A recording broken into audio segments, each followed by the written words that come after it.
Mercedes investit décidément sur tous les segments. Le voici qui arrive sur celui des pick-up avec le Class X. Le Class X est un cousin technique des Nissan Navara et Renault Alaskan. Il a la particularité en France de n'être disponible qu'en double cabine, c'est-à-dire avec 4 portes et 5 places. Mercedes oblige, il se veut plus luxueux que les autres, mais on va voir ça un petit peu plus tard.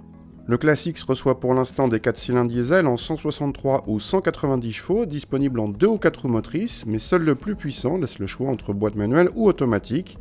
Notre modèle d'essai est en finition haut de gamme appelé Power. L'un des problèmes des pick-up, c'est qu'ils dérivent des utilitaires techniquement et que ça se voit à l'intérieur. Et c'est pas le cas ici. Regardez ici, on a un haut de planche de bord en simili-cuir surpiqué qui fait très bon effet, des inserts décoratifs en bois. Franchement, c'est bien mieux que la plupart des autres pick-up. Seule la Maroc a un peu droit aussi à du plastique moussé sur sa partie supérieure. Mais pour les autres, c'est que du plastique dur. Alors là, il ne faut pas se leurrer. Quand on redescend en dessous, après, c'est du plastique dur. N'empêche qu'il reste des inserts en aluminium. On retrouve pas mal d'éléments de présentation typiques de Mercedes. Bref, on est vraiment dans un pick-up premium. L'équipement comprend le freinage automatique d'urgence de série. À l'arrière, l'habitabilité est assez moyenne vu le gabarit de l'engin, mais la largeur permet de tenir à 3 sans trop de problèmes. Curiosité, la vitre centrale de la lunette arrière en 3 parties peut s'ouvrir électriquement depuis la place du conducteur. La benne permet d'accueillir plus d'1 tonne de chargement dans les standards actuels.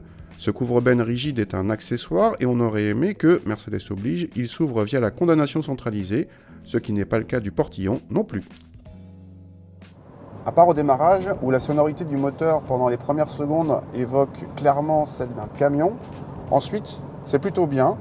La sonorisation est plus poussée que sur les Alaskan ou Navara, et au niveau du bruit moteur en tout cas, c'est clairement mieux filtré.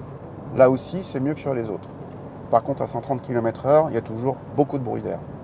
En revanche, pour la partie châssis, Mercedes n'a rien pu faire pour masquer les origines utilitaires de l'engin. Donc on retrouve quelque chose qui n'est pas confortable, avec des trépidations à vide assez importantes.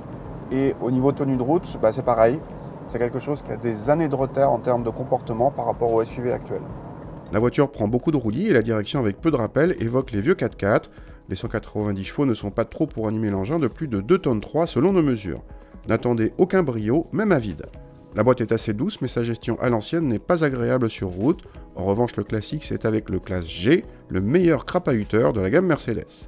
Venons-en pour finir à l'aspect financier. Rappelons pour commencer que le Class X, comme les autres pick-up, échappe toujours en 2018 au malus écologique. Heureusement, car sinon ce malus serait de 10 500 € vu ses rejets de CO2. Côté tarif, le Class X démarre à 36 000 € et notre modèle haut de gamme atteint 50 000 €. C'est plus cher de 4 000 € par rapport à la Alaskan haut de gamme et de 7 000 par rapport au Navara équivalent. Seule la Maroc va encore plus haut, mais avec un V6 sous le capot. Le Class X y aura droit également à la fin 2018 et sera alors le plus cher de tous les pick-up.